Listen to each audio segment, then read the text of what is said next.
Hi hello എല്ലാവർക്കും നമസ്കാരം. പുതിയൊരു വീഡിയോയിലേക്ക് സ്വാഗതം. ചാനൽ ആദ്യമായിട്ട് കാണുന്നവരാണെങ്കിൽ ചാനലൊന്ന് സബ്സ്ക്രൈബ് ചെയ്ത് സപ്പോർട്ട് ചെയ്യുക. അപ്പോൾ ഇന്നത്തെ വിശേഷം എന്ന് പറഞ്ഞാൽ ഫ്രണ്ടിൻ്റെ കല്യാണ ദിവസമാണ് കേട്ടോ.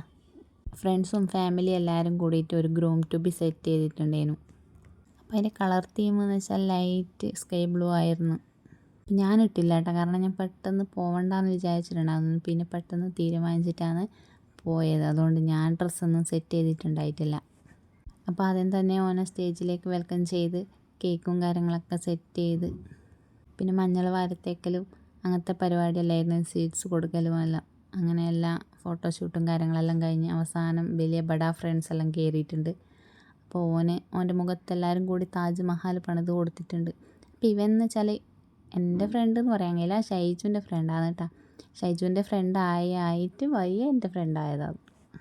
അപ്പോൾ ഓനെൻ്റെ ഫ്രണ്ട് എന്ന് പറയുന്നതിനേക്കാളും നല്ലതൊരു അടുത്തുള്ള ഒരു ബ്രദർ എന്ന് പറയാനാണ് എനിക്കിഷ്ടം. കാരണം ഓൻ്റെ പെരുമാറ്റവും കാര്യങ്ങളും അതെല്ലാം എനിക്കൊരു ബ്രദറിനെ പോലെ ഫീൽ ചെയ്തിട്ടുണ്ട്.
ഹരിശ്രീ തോക്കിൻ കാഞ്ചി വലി ശീലം പണ്ടേ മാറാത്ത വ്യാധി നെഞ്ചിൽ പൂട്ടി വച്ചോരംഗക്കലി തീരാത്ത വാശി അണ്ണൻ മീശ വെച്ചോരാട്ട പുലി ഇടയാൻ വന്നോർക്കും നിന്നോർക്കും പണ്ടേ ആപത്ത് കട്ടച്ചോര കൊണ്ട് ജ്യൂസ് അടിച്ച് സോഡാ സർബത്ത് നുടിയിൽ മതയാനെ നെരുക്കിടും കരുത്ത് ഇവനെ പടച്ചു വിട്ട കടവുളക്ക് 10-10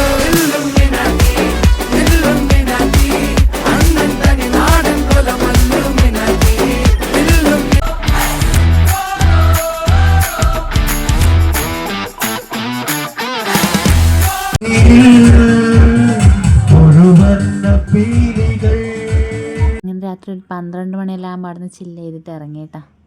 വന്ന് കിടന്നുറങ്ങിയിട്ട് ഒരു 10 മണിയാകുമ്പോൾ നമ്മൾ റെഡിയായിട്ട് അവൻ്റെ വീട്ടിലേക്ക് പോയി.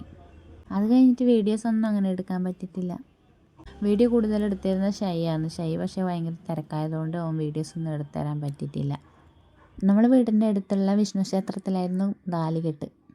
താലികെട്ടെല്ലാം കഴിഞ്ഞ് 1 മണിക്കുള്ളിൽ വീട്ടിൽ കയറണം. ആടെയാണ് സദ്യയും കാര്യങ്ങളെല്ലാം അവർ സെറ്റ് ചെയ്തിട്ടുണ്ടായത്. കല്യാണപ്പെണ്ണ് കർണാടകയിലാണ്, അതുകൊണ്ട് അവർ കുറച്ച് രാവിലെ തന്നെ ഇറങ്ങിയതുകൊണ്ട് ഇവിടെ എത്തുമ്പോൾ വല്ലാണ്ട് ക്ഷീണം പിടിച്ചു പോയിട്ടുണ്ടായിരുന്നു. അപ്പോൾ എൻഗേജ്മെൻറ്റ് വീഡിയോ കണ്ടവർക്ക് ഞാൻ ഇവനെക്കുറിച്ചിട്ട് വിശദമായി പറഞ്ഞു തരേണ്ട കാര്യമൊന്നുമില്ല. എല്ലാവരും കാണാത്തവരുണ്ടെങ്കിൽ എൻഗേജ്മെൻറ്റ് വീഡിയോ കണ്ടു നോക്കണേ.